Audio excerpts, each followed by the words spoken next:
Welcome to another BookTok book review.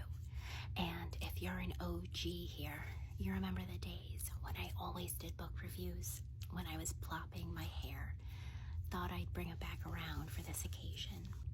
This BookTok book review is for the 7th book I've read of the year. Let me show you what it was. Fever by Mary Beth Keane. I read this book a little bit ago, but with everything going on, I have let the books pile up for my book reviews.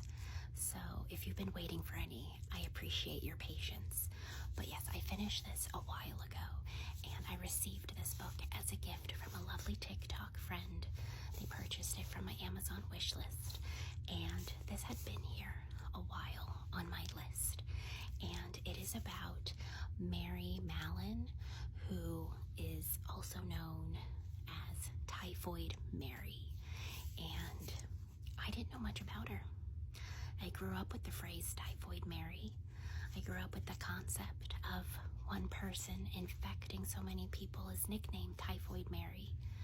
But I didn't know anything about the person who that moniker was attached to. Mary Mallon came from Ireland, and when she immigrated to America, she started as a laundry girl, just a servant in a household, and she worked her way up to being the household cook. And household cooks at the time made much more money than a wash person in the house, the laundry girl, and it was not as backbreaking of work, and there was just more prestige to the title.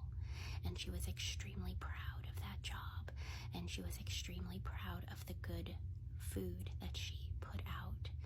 And unfortunately, she unknowingly, in the beginning, was a carrier for typhoid. She was in a long-term relationship with Alfred. They were in a domestic partnership. They lived together. They were not married. And he would be what we would call a bum.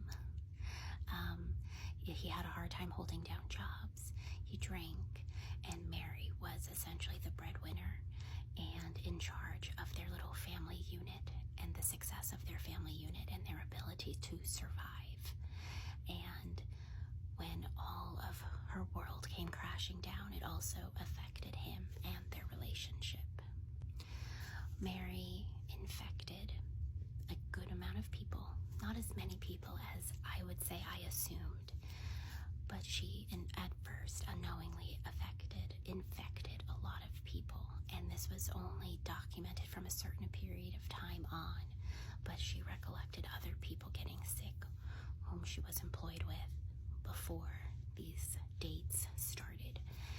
And a Dr. Soper is the one who figured out and was able to trace everything back to her at the time in New York. And it was concluded that she was infecting people through her food because hand sanitation was not what it is like now. And while she said she washed her hands after using the restroom, she actually did not. And she was infecting people through her tainted hands. And it was probably through various ice creams she made. That's how they were getting ill from her food. Once she was tracked down, she was sent to North Brother, which was an island hospital that quarantined infectious diseased individuals. And she stayed there for a long time, even though she was testing negative for typhoid. Though sometimes she tested positive, and she was held there without being able to contact Alfred or other people she knew. It was mind-boggling. It would never fly today, that's for sure. But she was released. She was released under the condition that she would not cook again, and she did take on cooking jobs. She bounced back and forth because of essentially breaking her probation. And Alfred was briefly engaged to another woman, broke up, was on the wagon, then off the wagon. It was a very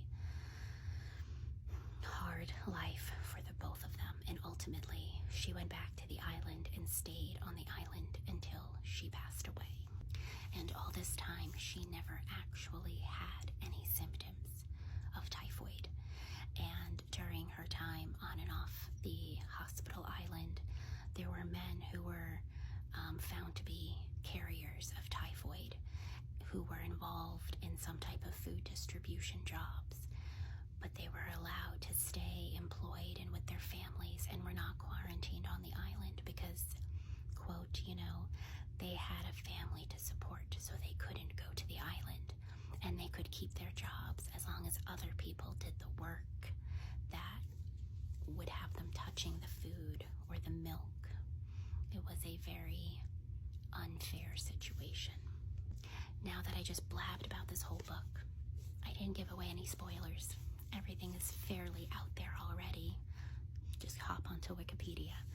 But as for the book itself, it was enlightening, it was frustrating, but ultimately it was just very sad. It was very well written, and sometimes, like in the very beginning, it was a little slow, but it picked up, and it had its ebbs and its ups and its downs and all that.